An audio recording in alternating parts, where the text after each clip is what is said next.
Biarlah kota ini penuh dengan kedamaian surgawi. Kota ini diberikan damai sejahtera, sukacita.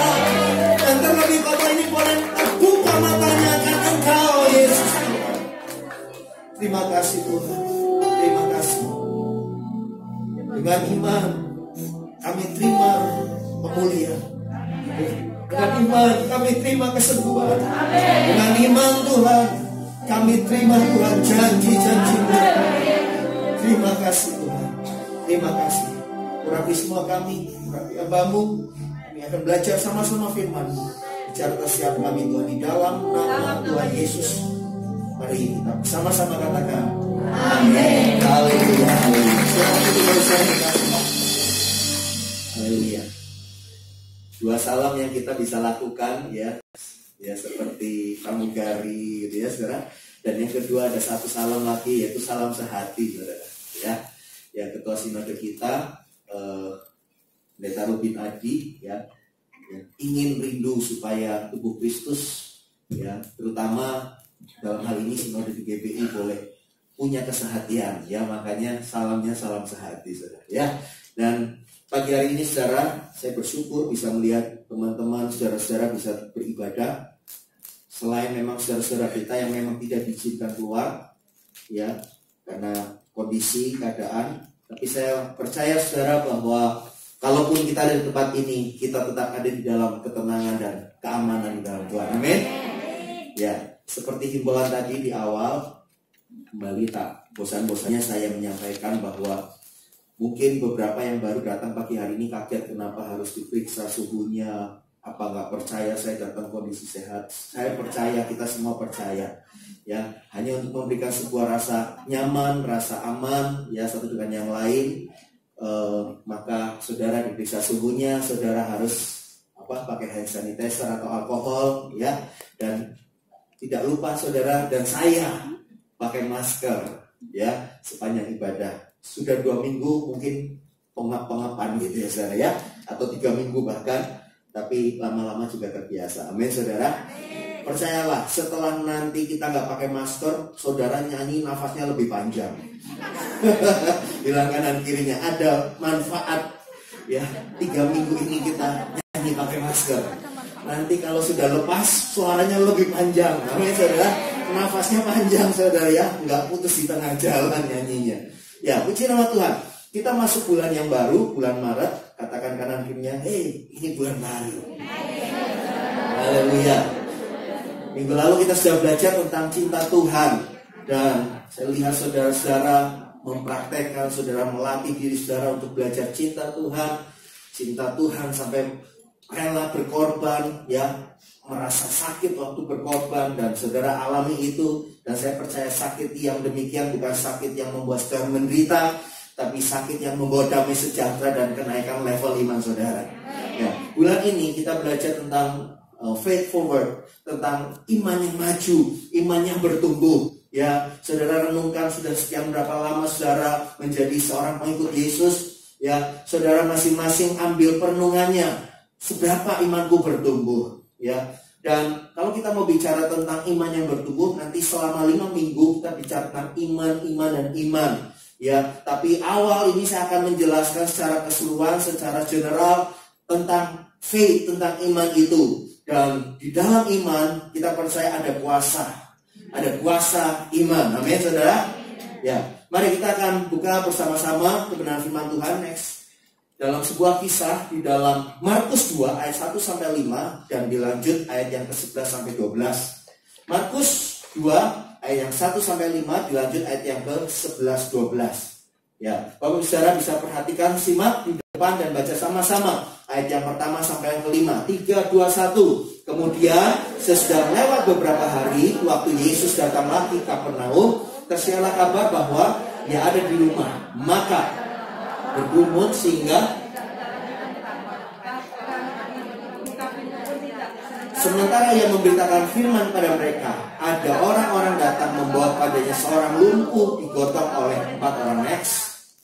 Tetapi mereka tidak dapat membawanya padanya karena orang banyak itu. Lalu mereka membuka atap yang di atasnya. Sesudah terbuka, mereka menurunkan tilam tempat orang lumpuh itu terbaring. Ketika Yesus melihat iman mereka, berkatalah ia kepada orang lumpuh itu, hai anakku, dosamu sudah diampuni. Next. Ya, ini ayat yang ke-11 12.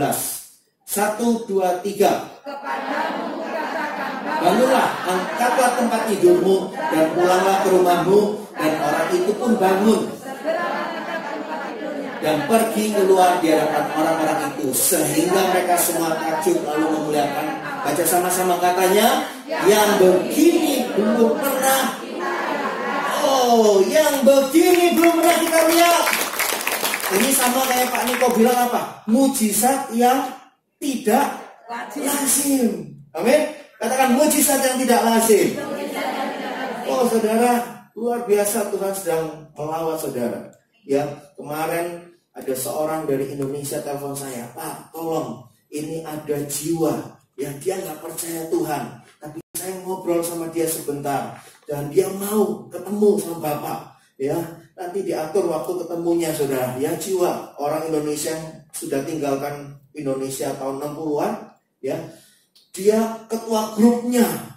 Ya Bapak Saudara, kalau dia bisa dimenangkan, kata ibu ini, Wah, saya berdoa teman-temannya juga dimenangkan.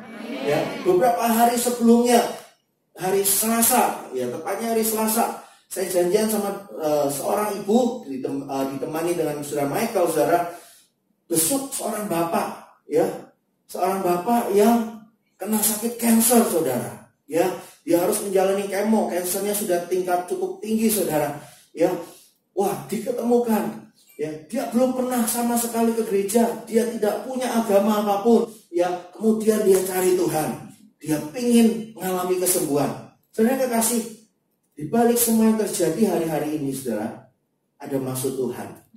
Ya, makanya tadi Pak Niko sampaikan di pastor message-nya apa, saudara? Ini sebuah panggilan.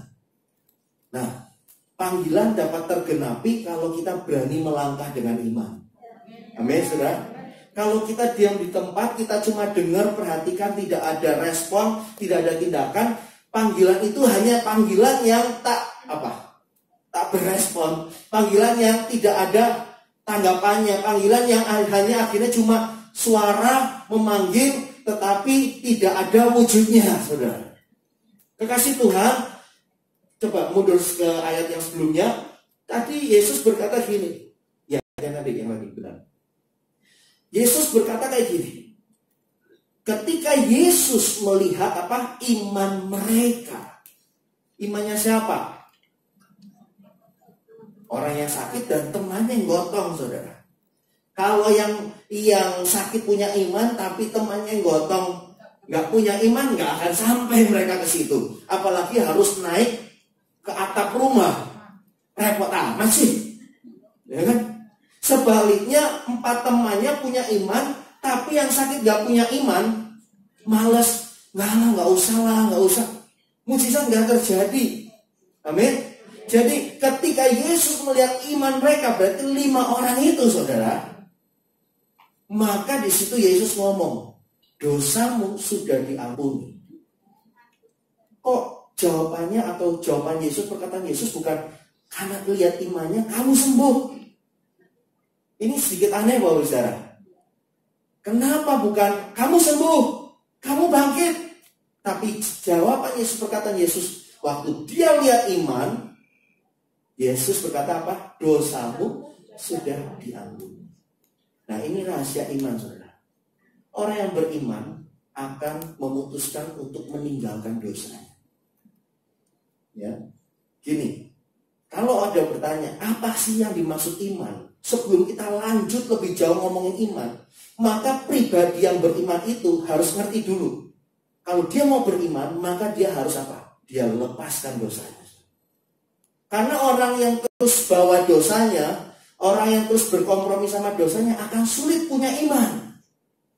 Percayalah, dia akan banyak pertimbangan. Masa iya sih? Kan aku masih gini, Tuhan terima aku nggak layak, nggak ada. Akhirnya berputar-putar dengan pertanyaan layak nggak layak. Kalaupun dia sudah kehilangan hati nuraninya, ya alias nggak apa-apa, yang penting percaya saja. Ada tipe yang gitu, saudara ya. Yang penting percaya, tapi hidupnya nggak berubah, ya mujizat, pertolongan, janji Tuhan juga nggak terjadi, saudara.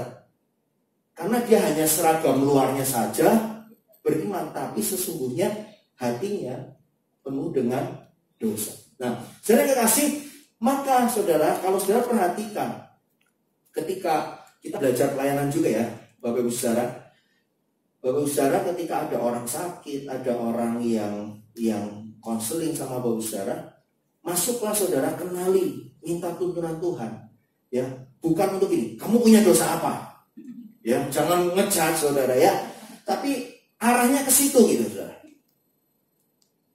Biar dia buka hatinya. Oke, ibu boleh cerita. Ibu sakit apa? Bapak sakit apa?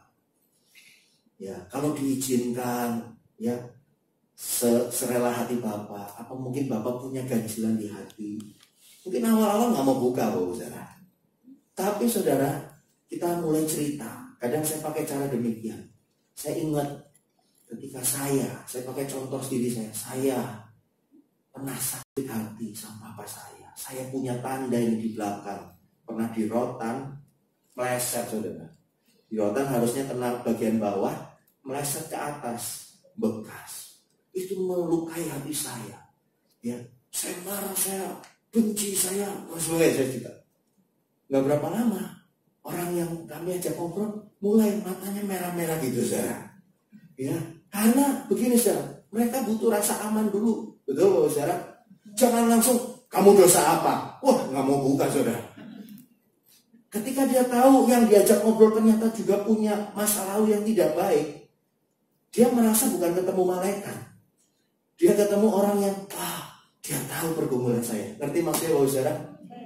Nah, kalau Bapak Saudara perhatikan, Pak Niko, kemudian dulu Peter Youngren, sampai sekarang mungkin masih hamba Tuhan yang pelayanan kesembuhan, ya, Benny Kim. Saudara perhatikan, isi khotbahnya tidak langsung ngomong tentang kamu bisa sembuh, tapi bereskan dulu hatimu.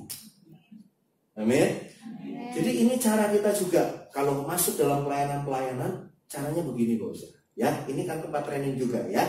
Jangan takut praktek. Sebelum praktek ke orang lain, praktekin di diri sendiri dulu. Amin. Nah, lanjut. Tuhan melihat iman. Dan dari situ akibatnya apa? Terdengar kabar yang menggemparkan. Orang-orang yang sama yang nggak pernah lihat mujizat seperti ini berkata, yang begini belum pernah kita lihat. Dan saya percaya hari-hari ini yang begini itu akan lebih banyak sering terdengar. Orang akan bilang, belum pernah ada mujizat seperti ini mujizat tidak lazim. Wah, orang bilang aneh-aneh aja, Pak Niko. Ya, mujizat tidak lazim apa? Sekarang di mana-mana lihat, udah kejadian. Bertahun-tahun yang lalu, berapa tahun lalu Pak Niko ngomong ini. Tapi beliau komitmen, dia yakin ini pesan Tuhan. Ada goncangan. Setelah ada goncangan, ya terjadi kata saya ketika ada goncangan itu sama saudara, ada mujizat yang lebih dahsyat yang tidak lazim. Amin. Nah, sekarang kita akan lanjut ngomong tentang iman. Next. Kita bicara tentang iman. Iman itu bagaimana sih? Ya, next. Faith, iman.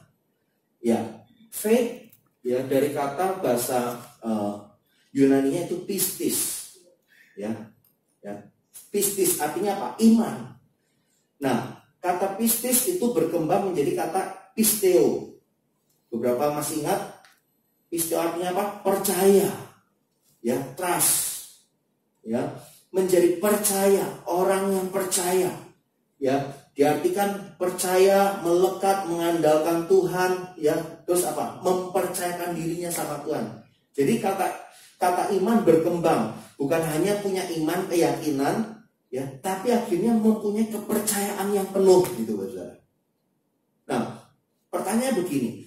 Pak, saya tahu saya hidup harus punya iman. Tapi iman yang bagaimana?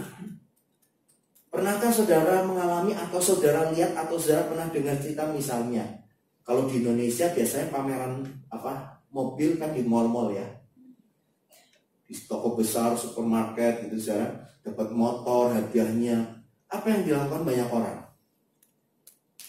Kalau dia boleh deketin mobil itu, dia habis belanja lumayan banyak, dapat kupon, terus mau dimasukin, doanya apa?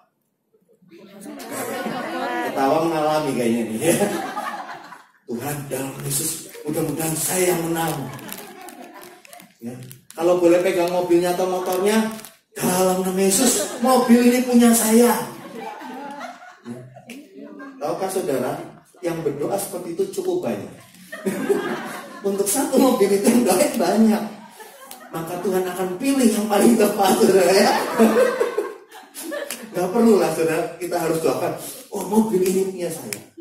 Mungkin kita akan bilang, apakah itu bukannya itu beriman gitu? Iman, saya punya mobil. Nah, bagus saudara, kita akan belajar, kita akan mengerti iman yang benar itu gimana. Asal kita tahu pengertian iman itu sendiri. Ya, next. Ibrani 11 ayat 1-3 menjadi landasan kita kalau kita ngomongin tentang iman. Baca sama-sama, kelihatan tulisannya. Yang gak kelihatan boleh pakai handphone atau Alkitab Bapak Saudara. Maaf, terlalu kecil. Ya, 1, 2, 3. Iman adalah dasar dari segala sesuatu yang kita harapkan dan bukti dari segala sesuatu yang tidak kita lihat. Ayat 2. Sebab oleh imanlah kesaksian kepada nenek moyang kita. Ayat 3. Karena iman kita mengerti bahwa alam semesta telah dijadikan oleh firman, sehingga apa yang kita lihat telah terjadi dari apa yang tidak dapat kita lihat. Perhatikan ini saudara. 3 ayat ini saya temukan beberapa bagian. Yang pertama, next. Yang pertama, iman adalah dasar. Katakan, iman adalah dasar. Yang kedua, iman berkaitan dengan apa? Pengharapan. Lalu yang ketiga, iman adalah bukti. Ya. Yang keempat, ya, ini berkaitan dengan berkenan kepada Allah. Nah, 4 hal ini kita akan bahas, saudara. Yang pertama, iman adalah dasar. Next. Iman itu apa? Roma 1 ayat 17. Baca sama-sama. Sebab di dalamnya nyata kebenaran Allah yang bertolak dari iman dan memimpin kepada iman, seperti ada tertulis, orang benar akan hidup oleh. Nah, jadi iman itu adalah dasar apa? Next. Iman itu adalah dasar hidup orang. Jadi iman itu sebenarnya bukan bicara, wah saya yakin tuh saya bisa dapat itu. Saya yakin tuh saya akan memiliki itu. Saya yakin itu jodoh saya. Itu bukan iman, itu pengen. Jadi saudara, karena benar kan? Karena iman sesungguhnya adalah dasar hidup orang benar. Orang benar akan hidup oleh iman, bukan oleh kepenginnya. Ya, ya pengen sesuatu boleh, tapi hidup orang benar karena iman. Nah, kita lihat saudara. Next. Hidup tanpa iman itu apa risikonya? Apa akibatnya? Kemudian ciri iman yang sehat itu gimana? Ya, sebelum lanjut, saudara nangkep dulu ya. Jadi kalau kita ngomong iman, bukan berarti aku pengen ini, aku percaya terima. Ya, bukan. Iman itu adalah penggerak kehidupan orang benar. Ya, iman yang akan mengkoneksikan kita dengan Sang Pencipta. Karena banyak hal yang pencipta kita, Tuhan kita sampaikan seringkali nggak nyambung sama logika kita. Bisa ditangkapnya pakai iman. Nangkap ini saudara? Ya, jadi iman itu sarananya Tuhan supaya bisa ngasih tahu kita apa yang menjadi planningnya Tuhan buat hidup kita. Ya, oke. Hidup tanpa iman, resikonya apa? Roma 14 ayat 23, baca sama-sama. Dan segala sesuatu yang tidak berdasarkan iman apa? Oh, segala sesuatu yang tidak berdasarkan iman adalah dosa. Nah, kalau tadi poin tadi sudah nangkep, di sininya pasti nangkep. Ya, sekali lagi iman bukan kepengen sesuatu. Tapi iman adalah sarana yang Tuhan pakai untuk menyambungkan apa yang Tuhan mau buat kita untuk kita kerjakan. Ya, sebuah keyakinan. Nah, kalau kita tidak melakukan segala sesuatu berdasarkan iman di dalam Kristus, akibatnya apa? Jadi keluarga BSC Hongkong Kaur, kita ngerti nih, kalau ngomong dosa bukan lagi masalah nyuri, ngambil, fitnah. Semakin kita tahu apakah ini sesuai dengan iman, sesuai dengan hatinya Tuhan ya? Iya apa enggak? Kalau kita tahu itu enggak sesuai hatinya Tuhan, kita yakin enggak sesuai hatinya Tuhan, kita terus melakukan, sudah masuk apa namanya? Dosa. Harus cepat-cepat diberesin. Amin. Setiap kita bisa melakukan dosa, tapi jangan hidup lagi di dalam dosa. Kita mungkin bisa jatuh di dalam dosa, tapi jangan tidur dalam dosa kita. Amin. Nah, jadi Bapak Saudara, tanpa iman, apapun yang kita kerjakan akhirnya jadi sebuah dosa. Ya pantas. Sebab apa? Segala sesuatu yang kita lakukan tanpa izinnya Tuhan, tanpa sesuai hatinya Tuhan, itu sudah artinya tidak berkenan di hatinya Tuhan. Ya, next. Nah, ciri iman yang sehat itu sebenarnya gimana sih? Dari ayat ini kita akan lihat Lukas 17 ayat 5 sampai 6. Baca sama-sama. Lalu kata rasul-rasul itu pada Tuhan, tambahkanlah iman kami. Jawab Tuhan, kalau sekiranya kamu mempunyai iman sebesar biji sesawi saja, kamu dapat berkata kepada pohon ara ini, terbantunglah engkau dan tertanamlah di dalam laut, dan ia akan taat kepadamu. Saudara, diambil contoh iman sebesar biji sesawi. Mungkin saudara pernah dengar khotbah tentang biji sesawi. Dan beberapa waktu lalu juga pernah saya sampaikan, biji sesawi itu salah satu jenis biji-bijian yang sangat kecil. Tidak paling kecil, tapi memang sangat kecil. Ya, sangat kecil sehingga kalau dipikir-pikir tidak mungkin nih biji yang sangat kecil menghasilkan tumbuhan ya yang besar, sayur yang besar gitu ya.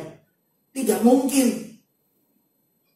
Tapi ternyata kalau bertumbuh itu sesawi bisa sampai 3-4 meter. Dia bukan pohon.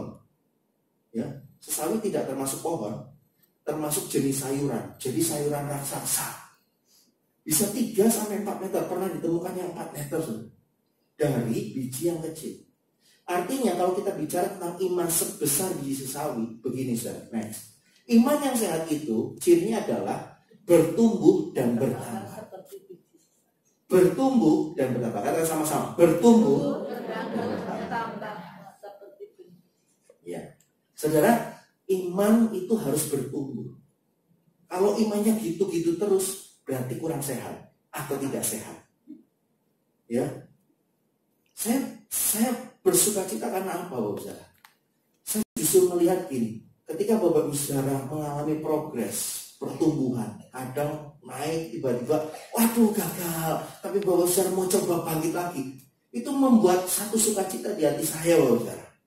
Karena apa? Saya melihat Tuhan, saya senang lihat adanya pertumbuhan, adanya kehidupan. Kalau ada pertumbuhan itu ada kehidupan, betul Bapak Saudara? Kalau nggak ada pertumbuhan, jangan-jangan sebentar lagi Bapak Saudara yang ngomong ya. Orang sudah nggak nafsu makan, ya jangan ngomong gitu. Mungkin memang lagi nafsu makan, ya. Tapi memang ya menurut hamba-hamba Tuhan termasuk seperti Bu Lydia, ya, yang terutama melayani sudah di rumah sakit nih, yang sudah selang di mana-mana, yang tutut ya masih bisa makan tapi udah nggak mau makan dan sebagainya. Memang menurut pengalaman beliau banyak yang nggak lama nggak ada gitu sekarang. Nah kembali saudara gini, pertumbuhan itu menjadi ciri sebuah kehidupan. Dan penting sekali kekristenan kita juga harus mengalami pertumbuhan. Bukan hanya pertumbuhan saja, harus ada pertambahan. Begini saudara, kalau saudara punya pohon pisang, sudah masuk Instagram, Facebook. Kalau saudara punya pohon pisang, siapa yang punya pohon pisang di rumahnya? Saudara senang banget lihat pohon pisang saudara bertumbuh, mulai muncul dahan-dahan, kemudian mulai ada buah-buahnya muncul. Saudara tentu sudah senang, apalagi setelah dimakan, wah ini pisangnya enak. Tapi akan jadi masalah begini, kalau dia cuma bertumbuh tapi tidak bertambah dengan munculnya tunas yang baru, satu hari ini akan jadi sebuah masalah. Karena apa saudara? Karena artinya dia cuma bertumbuh, satu hari nanti dia nggak ada yang lanjutin, mati saudara. Penting sekali kita bertumbuh dan kita harus iman kita kepada keluarga kita, kepada anak-anak, kepada suami kita, kepada istri kita. Dan dengar hari ini, saya lihat sekarang suami istri mulai beribadah tambah banyak. Kasih tepuk tangan buat Tuhan. Kacau, Bu Petra, Pak Handoko, ya Bu Wida, Pak Awing. Wah ini Pak Awing, kasih tepuk tangan Pak Awing ini. Pak Awing, Bu Petra, plus, wah ada kok aku. Ya, terus ditambah lagi Bu Suri, waduh dari Tungcung sama Pak Nisun, betul ya? Puji Tuhan, ya. Tambah kakak iparnya datang rumah Tuhan. Dengar ibu-ibu yang suaminya yang di sini ya berdoa terus suaminya di zaman Tuhan. Yang anak-anak ya Bu Nina, kita terus doain anak-anak ya supaya dijamah Tuhan. Ini ada Bu Ami, sudah sampai cucunya ke gereja ngomong ya Bu Ami, cucunya ya, jamah Tuhan. Nah sekarang yang suami-suaminya di Indonesia, suami yang belum percaya Tuhan, dijamah Tuhan. Tapi dijamah Tuhan caranya gimana? Kita yang bertumbuh harus mengimpartasikan supaya ada pertambahan tunas yang baru. Jangan cuma ngomong, aku percaya Tuhanku dahsyat, tapi tidak ada tindakan imannya. Iman tanpa perbuatan apa? Sama aja bohong. Bertumbuh dan harus katakan, aku harus bertumbuh dan bertambah. Aku harus bertumbuh dan menghasilkan tunas yang baru. Tepuk tangan buat Tuhan kita. Itu ciri iman yang sehat. Next. Jadi saudara yang kekasih, ini yang pertama adalah iman berkaitan dengan sebuah dasar. Dasar apa? Bahwa iman itu adalah dasar kehidupan orang-orang yang benar. Ya. Yang kedua, iman berkaitan dengan pengharapan. Pengharapan itu apa sih? Sesuatu yang belum terwujud di dalam hati, kerinduan gitu ya. Belum terlihat, tetapi kita rindu.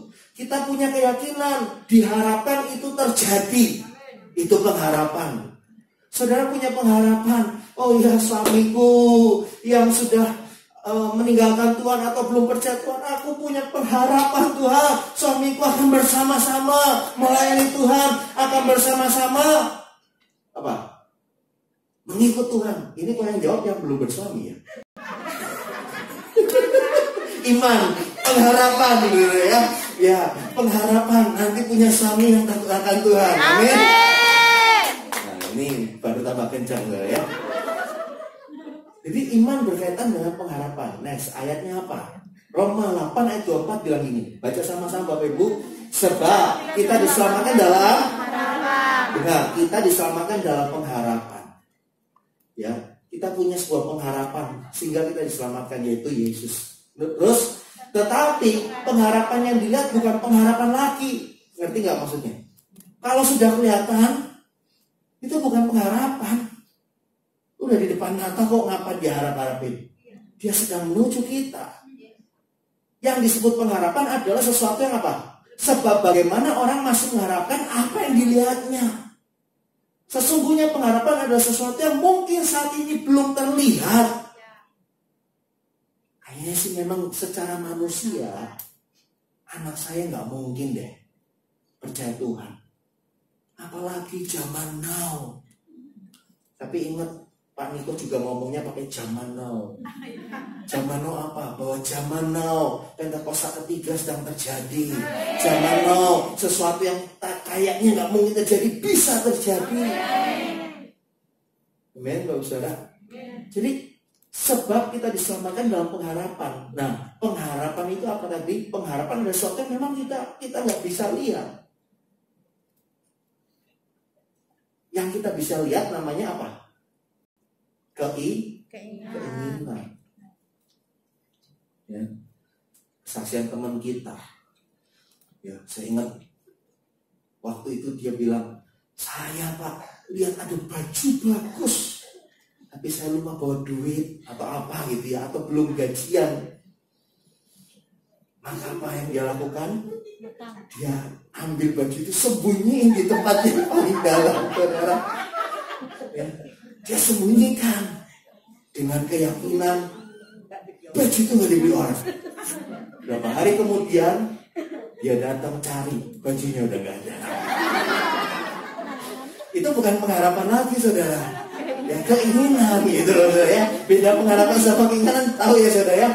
Pengharapan adalah memang, ya aku sih berharap sih, meskipun kayaknya nggak mungkin, tapi bagi Tuhan tidak ada yang mustahil, gitu loh saudara. Karena apa? Nah ini, kita akan lanjut ya. Iman yang benar tuh gimana? Lanjut dulu. Dasar pengharapan kita sebenarnya apa sih? Roma 5 ayat 2 baca sama-sama. Oleh Dia kita juga beroleh jalan Di dalam kasih karunia ini kita berdiri dan kita bermegah dalam pengharapan akan menerima kemuliaan Allah. Jadi kalau bicara pengharapan, kalau sudah ada unsurnya ngoyo, maksa, itu bukan sebuah pengharapan. Karena pengharapan itu bicara tentang kasih karunia. Ada istilah berkata gini, berkat nggak akan kemana. Ya, berkat nggak akan kemana. Satu kali saya ajak ngobrol Pak Co dan Ibu. Mereka bekerja di agensi. Dengan situasi seperti sekarang, istri saya mungkin yang bertanya, Pak, Bu, apakah biaya sewa tempat mencukupi dengan situasi-situasi kayak gini? Orang yang punya iman pengharapan, cara jawabnya lain sudah. Ya, memang mungkin ada kesulitan, tapi jawabannya adalah selalu dicukupkan tuh. Meskipun deg-degan juga kan ya Bu, Pak. Aduh, sudah waktunya mau bayar sewa nih. Waduh, tapi ada aja cara Tuhan. Ibu Haryati mantuk-mantuk pengalaman juga ini. Ya. Dan saya percaya bahwa ibu saudara yang lain juga sering alami yang namanya waktu kita punya iman pengharapan di saat kayaknya nggak mungkin, di situ kasih karunia Tuhan turun atas hidup bapak saya. Yang penting jangan ngoyo. Amin. Ingat minggu lalu fokusnya sama siapa? Sama Tuhannya. Cintailah Tuhanmu, Dia akan lakukan jauh lebih besar dari yang kau pikirkan. Fokus sama Dia akan membuat hatimu terarah sama Dia, tidak pikirkan keinginan-keinginanmu, maka Dia akan bikin kejutan-kejutan dalam kehidupan saudara. Amin saudara. Lebih asik dikasih kejutan apa? Nih buat kamu. Ya, tiba-tiba habis pulang ibadah, saudara jalan, ya mau sampai rumah dikejutkan. Wah, seperti saudara kita Michael saudara. Ya, hari ini dia ulang tahun 1 Maret saudara. Ya, kejutannya dikejutkan, keluarganya setia nungguin. Ya, padahal apa saudara? Dia pulang tuh harusnya jam 4 sore, 5 sore dari Kuala Lumpur ke Indonesia, Jakarta mungkin sekitar jam 7 malam. Tapi ternyata saudara, waktu dia terbang dari Hong Kong, baru dia baca di pesawat, dia baru sadar jam penerbangan Kuala Lumpur Jakartanya diubah jam 10 malam. Sampai di Kuala Lumpur dia kabari saya, waduh, kok saya lama sekali nih nunggunya. Ayo tukar ringgit, kamu makan, jangan ini dan sebagainya. Jam 1:30, jam 1:30 atau jam 2, jam 1:30 dia baru kabari saya sudah sampai di rumah. Tiba-tiba dapat kejutan. Saudara bisa bayangkan, udah capek menjalani hidup ini. Ya kan? Ini contohnya. Ya kan, tadinya mau jam 7 sampai rumah, baru 1:30 tuh capek saudara. Pakai masker sepanjang dalam pesawat. Tadinya sudah pikir asik jam 7 sampai Indonesia makan rendang. Ada yang makan rendang. Aduh, ternyata jam 1:30 baru sampai. Toko sudah pada tutup semua. Tapi waktu buka pintu rumah, happy birthday to you. Kejutan. Kejutan yang dikasih mengalahkan rasa capek. Kejutan yang dikasih bikin hati yang sudah lelah, sudah sedih dibangkitkan. Saudara ingin dapat kejutan dari Tuhan? Fokus sama Dia, hidup dalam pengharapan. Amin. Next.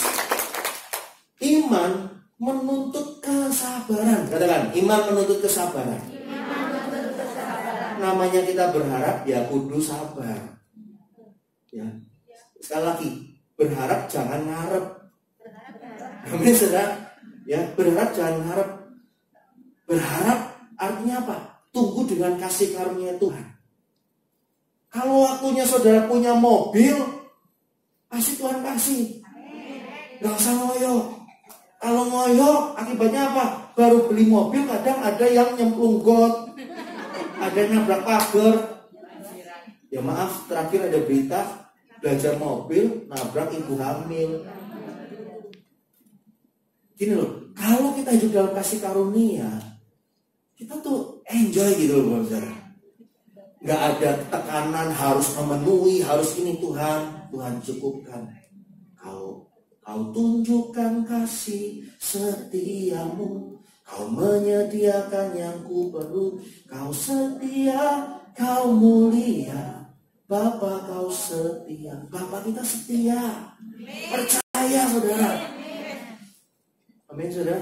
Jadi Ibrani 6 ayat 11-12 ngomong gini, 1, 2, 3. Tetapi kami ingin supaya kamu masing-masing menunjukkan apa? Kesungguhan yang sama untuk menjadikan pengharapanmu suatu milik yang pasti sampai pada akhirnya, agar kamu jangan jadi lamban tetapi menjadi penurut mereka yang oleh iman dan kesabaran mendapat bagian dalam apa yang dijanjikan Allah. Bilang kanan kirinya, jangan pernah dahului Tuhan. Gini saudara, kalau saudara ingin mendapatkan sesuatu dan saudara rasa saudara bisa, saudara dapatkan itu dengan kemampuan saudara. Akan lain ceritanya kalau saudara mendapatkan sesuatu karena wow, ini pertolongan Tuhan. Kesaksian saudara akan lain ketika saudara dapatkan sesuatu karena saudara mampu lakukan itu. Saudara bilang, ya memang saya sudah ngumpulin tabungan saya bisa beli ini. Puji Tuhan, masih ada puji Tuhannya ya. Kadang juga lupa.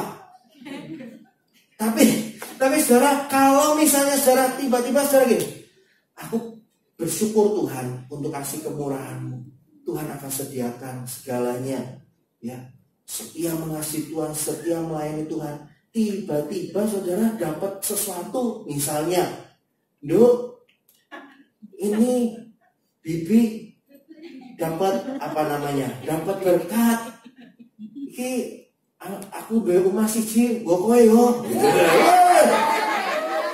Saudara, kita nabung pengen punya rumah. Dan akhirnya kita dapat, kita mengucap syukur, tapi kita ngerasa ini bagian keterlibatan saya juga.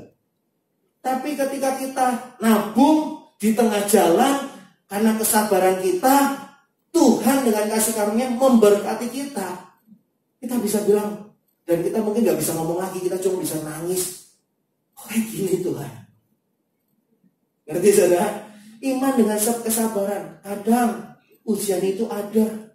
Saudara sudah nabung, saudara pikir dengan tabungan saudara bisa memenuhi yang kau inginkan. Tiba-tiba tabungan saudara digondol.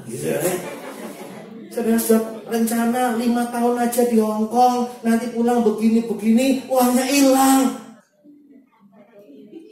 Apa pilihan saudara? Saudara mau terus terhanyut, menyesali semuanya. Kenapa aku titipin uang sama dia ya? Gitu. Saudara tuntut dia, atau saudara mulai berkata, Tuhan, aku serahkan dalam tangan. Kalau Tuhan yang memberi, maka terjadilah. Saudara cinta Tuhan mulai kembali, fokus saudara sama Tuhan, mengasihi Tuhan, mengasihi sesama saudara. Tidak ada yang mustahil. Dan sekali lagi, kalau kita dapat kejutan, itu lebih seru daripada mendapatkan sesuatu yang biasa-biasa saja. Amin. Next. Jadi iman apa? Katakan sama-sama. Iman adalah bukti. Artinya sebuah jaminan akan hal yang belum berwujud tetapi sudah pasti kita terima. Nah, saya masuk di sini. Ini berkaitan dengan apa? Kalau saudara baca Alkitab, saudara suka mendapatkan janji-janji Tuhan. Waktu saudara sedang berdoa menyembah Tuhan, ada ayat firman yang muncul di hati saudara, saudara imani, itu terjadi. Pertanyaan begini, apakah hal itu sudah terwujud? Belum. Tapi itu sama saja seperti gini. Saudara ya beli mobil atau motor, masih inden karena mobilnya laris, motornya laris, barangnya nggak ada di toko. Tapi saudara sudah bayar. Saudara sudah dapat apa? Kwitansinya. Saudara dapat surat-suratnya bahwa ini mobil atau motor milik saudara. Pertanyaan begini, bendanya sudah di tangan saudara belum? Belum. Tapi saudara punya keyakinan bahwa saudara punya mobil itu, barangnya belum dipegang, Barangnya belum saudara naikin, saudara, belum dipakai. Tapi karena saudara udah punya surat, saudara bisa bilang, puji Tuhan, aku punya motor baru. Mana? Nah ini. Di surat ini, di kwitansi ini, di BPKB-nya gitu saudara ya. Ngerti maksudnya saudara? Waktu kita bicara iman, itu adalah bukti jaminan Tuhan buat setiap kita. Percayalah. Mungkin kau belum lihat wujudnya, tapi Tuhan sudah menjanjikan. Terima. Kalau saudara mungkin berapa waktu yang lalu pernah mendapatkan pesan Tuhan secara pribadi, atau ada hamba Tuhan yang doakan saudara, ada teman saudara yang sampaikan sesuatu dan merasa itu seperti apa? Firman bukan hanya logos, bukan hanya tulisan, tapi firman yang rema. Bisa saudara sambil lagi duduk kayak gini, kata-kata saya beribu banyak kata, saudara nggak terlalu perhatikan, biasa. Tiba-tiba ada satu kata yang mencelat kayak gitu. Itu rema saudara. Saya nggak ngerti kata yang mana yang saudara tadi tangkap sebagai rema saudara. Tapi rema itulah yang terus dihidupi sebagai jaminannya Tuhan buat hidup saudara. Amen. Iman adalah bukti. Next. Nah, karenanya Ibrani 11 ayat 6 bilang apa? Tetapi tanpa iman tidak mungkin orang berkenan kepada Allah. Sebab barang siapa berpaling pada Allah, ia harus bahwa Allah ada pada orang yang sungguh mencari. Ini bagian akhir. Sorry, saya liatin handphone, bukan liatin message saudara. Saya liatin jam. Saya ketinggalan jam saudara ya. Saudara, tanpa iman tidak mungkin orang berkenan pada Allah. Nah, tadi kita bicara iman itu bukti sebuah jaminan. Kita akan sedang lagi ngomong gini. Kenapa saudara hari ini ibadah di tempat ini? Karena saudara telah membuka hati kepada Yesus sebagai Tuhan Juru Selamat. Tapi pertanyaan begini, apakah karena mau ibadah di sini saudara buka hati akan Tuhan Yesus? Ada jauh hal yang lebih indah daripada sekedar ibadah. Karena saudara buka hati sama Tuhan Yesus, saudara punya keyakinan, kepastian, jaminan bahwa saudara akan bersama-sama dengan Tuhan Yesus nanti ketika saudara tinggalkan dunia ini. Amin. Nah, iman menjadi jalan yang memungkinkan seseorang berkenan sama Tuhannya. Kita lihat ayatnya. Karena iman apa? Sebab barang siapa berpaling pada Allah, ia harus percaya. Nah, dengan iman dia percaya bahwa Allah itu ada. Coba siapa yang pernah salaman sama Tuhan Yesus secara langsung? Gak ada. Dapat mimpi, dapat apa mungkin. Tapi Yesus datang salaman sama saudara. Hari ini kalau itu terjadi viral saudara. Yesus di langit, di awan-awan aja jalan-jalan viral. Ya kan, ada pernah lihat di mana tuh, di NTT apa di mana ya? Ya, Irian ya, Papua ya. Yesus lagi jalan, wah yang di bawah tambah semangat nyanyinya, gitu. Di awan-awan gitu saya. Terus ada malaikat lagi mondar-mandir ya, di mana lagi tuh? Tapi kalau kita salaman sama Yesus langsung mungkin nggak pernah. Tapi sampai hari ini kita berkata, aku pengikut Kristus karena kita punya iman bahwa Dia benar-benar ada. Tuhan kita benar-benar hidup. Katakan amin. Jadi saudara, kalau saudara punya iman, saudara berkata Tuhanku benar-benar hidup, saudara tidak akan menjual Tuhanmu. Untuk apapun juga, termasuk untuk pasangan hidup yang belum ada. Pilih dia, Yesus, daripada pilih orang yang tidak beriman. Jangan sampai orang tidak beriman membawa engkau akhirnya tidak punya iman. Pak, kalau saya sudah nikah dengan yang belum beriman gimana? Hidupi dengan iman. Puji Tuhan, Bu Suri bisa bawa suaminya ke rumah Tuhan. Bu Petra bisa ajak kacau lewat banyak hal. Salah satunya puding jatuh ya Pak. Wow. Apakah Bu Petra mereka-rekakan pudingnya jatuh? Nanti habis itu pudingnya nggak rusak. Sudah pernah dengar kesaksian ini kan? Kacau bisa percaya Tuhan Yesus gara-gara puding yang jatuh. Jatuhnya itu 180, ini meja setinggi ini kali ya Pak Cok. Jatuh, harusnya apa? Hancur. Siapa yang jatuhin? Christopher Marvel. Wah, hancur. Harusnya sampai Pak Cok udah, aduh, matang ini. Diberesin sama Bu Petra. Pinjam kantor sebentar Pak. Iya, 15 menit sudah keluar. Beres. Tambah bikin bingung. Opone sih beres. Setelah dilihat, kita rayakan waktu itu Pak Heri ulang tahun ya. Tahun berapa itu? 2016. Ya kira-kira segitulah 15 tahun. Terheran-heran kita semua. Karena saya juga mikir, aduh mateng. Puding hancur. Jiwa baru lagi baru datang. Wah gitu kan. Tapi saya sampai lihat mujizat Tuhan. Wow, pudingnya utuh. Gak ada yang tepuk tangan. Wow, belum juga ya. Ya, tapi kalau suruh ulangi lagi belum tentu bisa. Karena itulah kasih karunia Tuhan supaya muncul iman. Ya, apapun bisa dipakai Tuhan untuk membangkitkan iman. Jadi tanpa iman kita nggak bisa berkenan sama Tuhan. Yang kedua, bahwa dengan iman kita percaya Allah memberi upah kepada orang yang sungguh-sungguh mencari Dia. Penting kita kejar Tuhan senantiasa. Kita bersyukur punya contoh teladan gembala pembina kita Pak Niko. Ya, kalau saudara dengar cerita-ceritanya, ya buka YouTube waktu diwawancara sama anak-anak muda. Ya, cucu bertanya, opa menjawab. Apa gitu, kira-kira gitu lah. Ya, waktu acara ulang tahun Pak Niko tahun lalu sih katanya. Ditanya macam-macam, ya. Yang dia katakan, saya sampai hari ini nih bisa kayak gini nih bukan karena kuat yoga saya. Siapa saya? Gagap, ya, gerdek kalau di depan mimbar gitu saudara.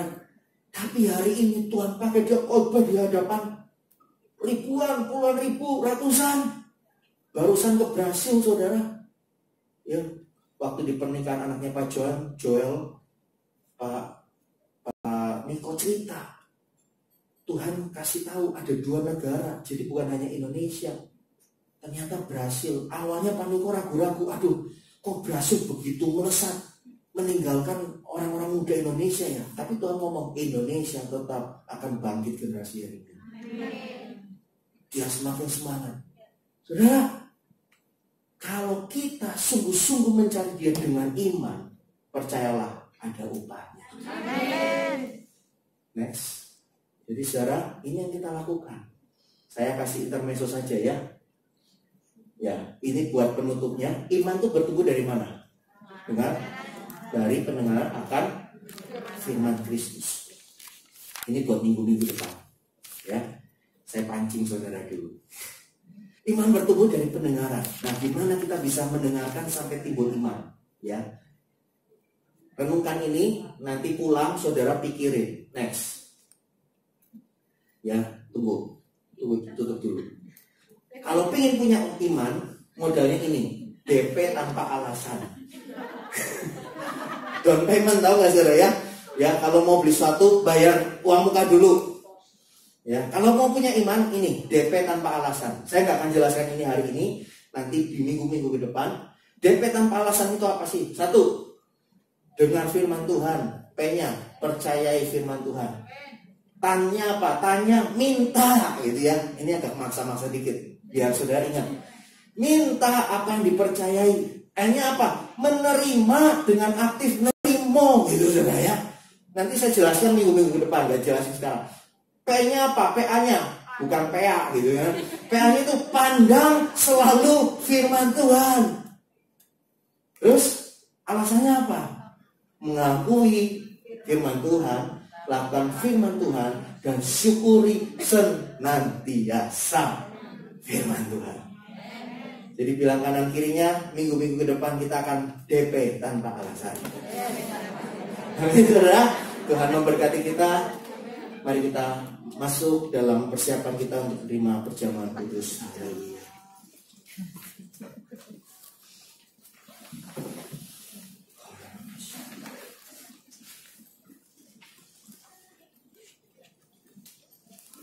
percaya bahwa karena pengorbanan Kristus kita hidup, kita diselamatkan. Saudara, saya perlu jelaskan sedikit karena ada sesuatu yang berbeda pada kesempatan perjamuan kudus kali ini, saudara. Ya, sekali lagi bukan karena kita takut, bukan karena kita kurang iman. Saudara perlu tahu, kenapa kok jadi banyak teman-teman yang nggak boleh ke gereja? Ya, satu, memang beberapa gereja di Hongkong ada orang yang kena sakit. Tapi yang bikin geger itu yang di Korea Selatan, ya, ada gereja yang memang disinyalir gereja sesat, ya. Gara-gara satu orang yang memang sudah demam dan sebagainya, maksa ibadah gereja itu nggak pakai masker, cipika-cipiki, salaman. Akhirnya 400 temen yang lain saat itu juga kena tular virus.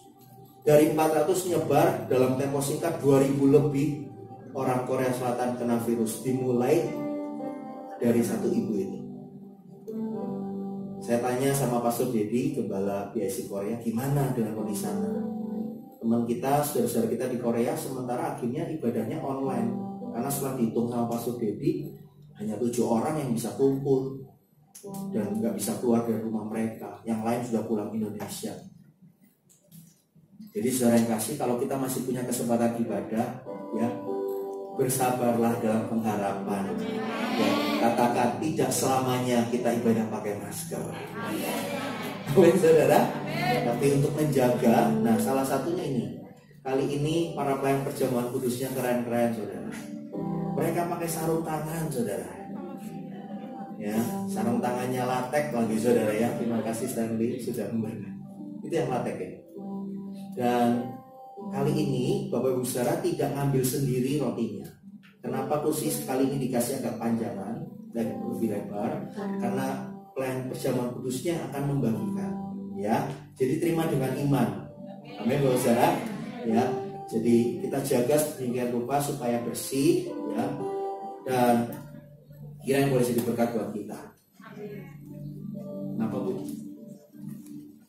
Tasnya. Oh, kalau ada tas di bawah mungkin dinaikkan dulu ke kursi bawah supaya nggak mengganggu jalur teman-teman kita yang melayani. Ya, terima kasih buat pengertian Bapak Saudara, tanpa mengurangi hikmahnya kita bersekutu dengan Tuhan dalam perjamuan kudus. Mari kita hampiri Tuhan dalam doa.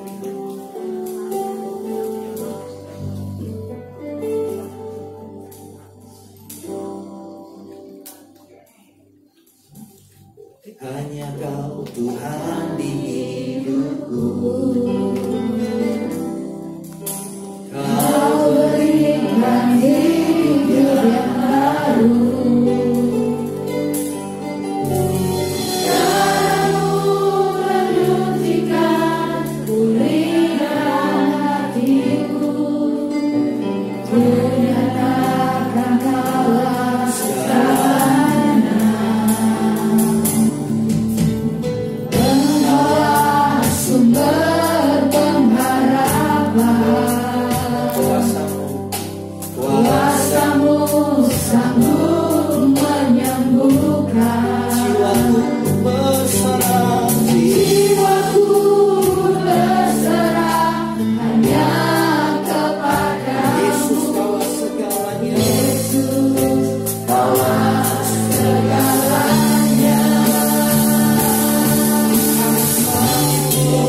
Karena salib-Mu ku hidup. Karena salib-Mu ku menang. Engkau yang berkuasa sanggup untuk melakukan mukjizat-Mu di hidupku. Mari kita satukan hati dalam doa. Bapa, dengan iman kami percaya Engkau ada. Kami percaya bahwa Yesus yang kami sembah, Kau telah turun ke dunia. Kau bersama-sama dengan murid-murid-Mu, dan Engkau telah memberikan hidup-Mu mati di atas kayu salib menebus dosa kami. Engkau mati, tapi pada hari yang ketiga Engkau bangkit mengalahkan maut. Kami percaya Tuhan yang kami sembah, Tuhan yang telah naik ke surga. Meskipun kami gak melihat dengan mata jasmani, tapi di dalam iman percaya kami tahu Engkau benar-benar ada. Itulah sebabnya kami menerima tubuh dan darah Kristus, supaya kami mengingat akan segala sesuatu yang telah Tuhan perbuat dalam kehidupan kami. Berkat atas setiap kami terima semua ini dengan iman, disucikan, dikuduskan oleh kuasa darah. Di dalam nama Tuhan Yesus kami bersyukur. Hanyakah Tuhan hidupku, Kau berikan hidup yang baru. Darah-Mu menyucikan, pulihkan hatiku. Ku nyatakan Kaulah segalanya, Kaulah sumbernya, Engkaulah sumber pengharapan. Kuasa-Mu sanggup menyembuhkan. Berserah kepadamu, jiwaku pun berserah hanya kepadamu. Yesus, Kaulah segalanya.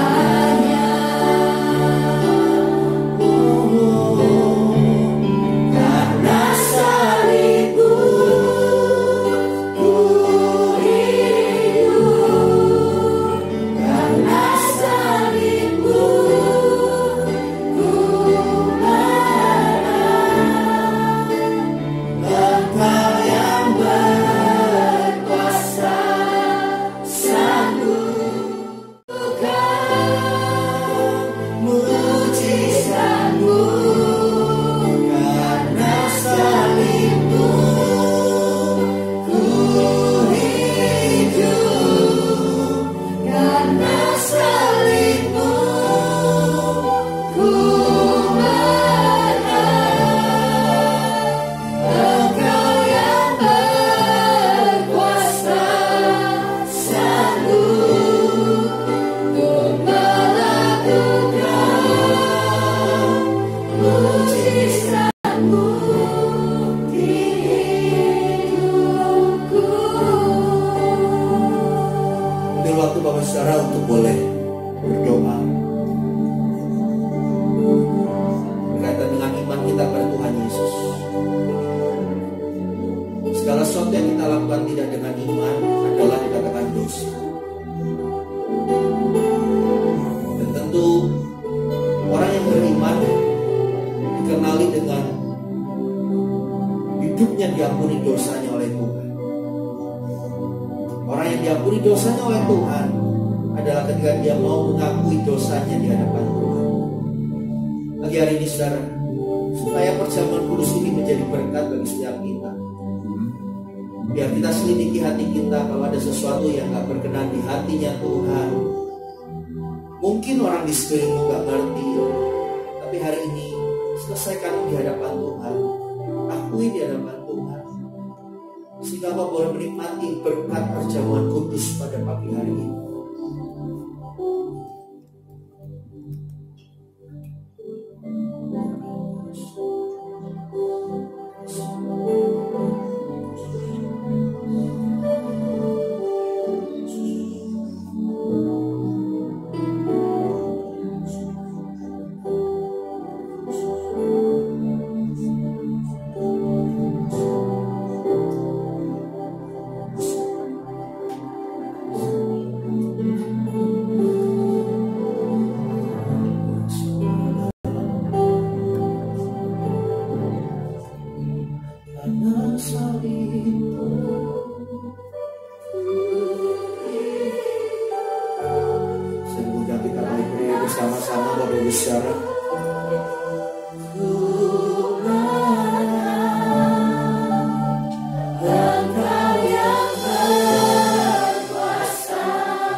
Di hadapan kami ya Tuhan, kami memegang tubuh dan darah Kristus.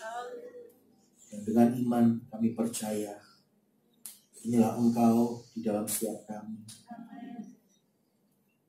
Sama seperti yang dikatakan Rasul Paulus,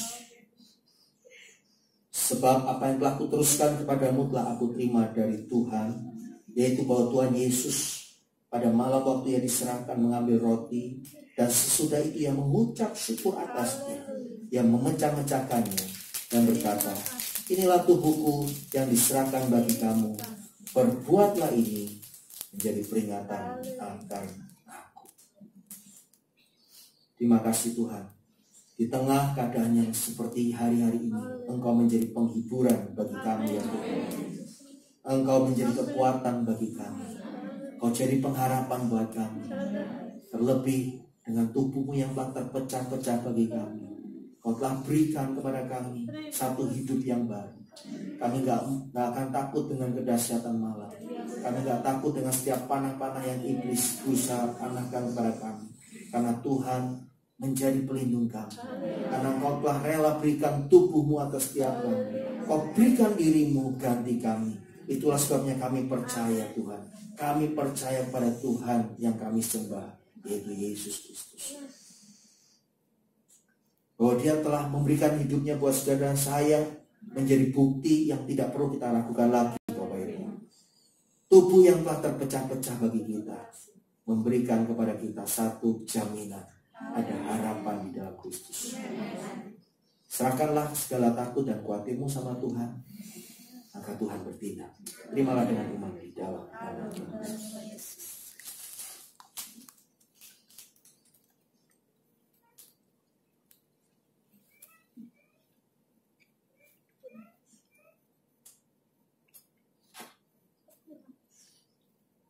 Angkat cawan di tangan kanan kita. Demikian juga yang mengambil cawan sesudah makan lalu berkata, cawan ini adalah perjanjian baru yang dimeteraikan oleh darah. Perbuatlah ini setiap kali kamu meminumnya menjadi peringatan akan aku.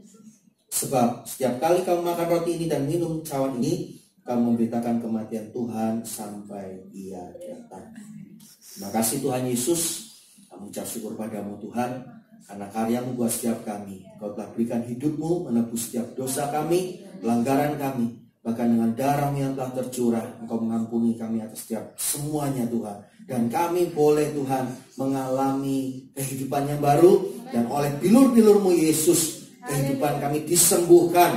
Roh, jiwa, jasmani kami sembuh. Karena darah Kristus tercurah atas setiap kami. Pengorbanan itu sempurna buat setiap kami. Terima kasih Tuhan. Bukankah yang kita pegang saatnya adalah darah Kristus? Terimalah dengan iman di dalam nama Tuhan Yesus.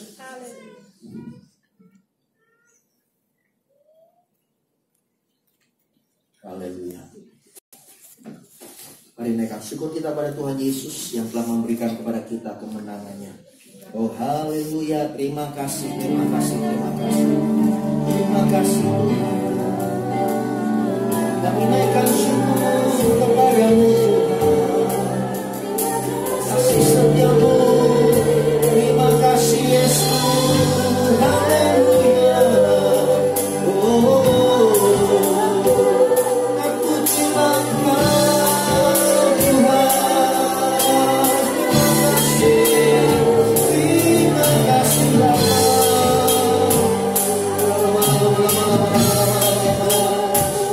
Terpujilah namamu. Mari sama-sama katakan terima kasih Yesus.